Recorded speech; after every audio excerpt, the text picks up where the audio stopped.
how to fix Roblox not installing in PC. Hey everyone, welcome back to the channel. If you are new here, don't forget to hit the subscribe button and turn on the notification bell to not miss any updates.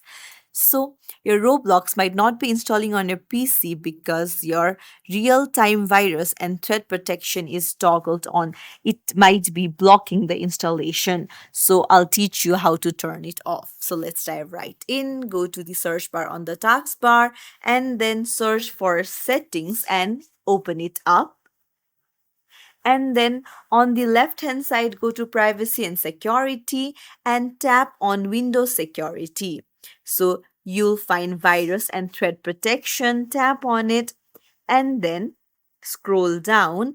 And on the virus and threat protection settings, tap on manage settings and toggle off the real time protection.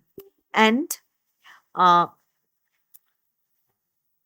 now try installing the Roblox again, and then I'm pretty sure you'll be able to install it now. If you found this tutorial helpful, don't forget to like and subscribe to our channel for more tips and tricks. Thank you for watching.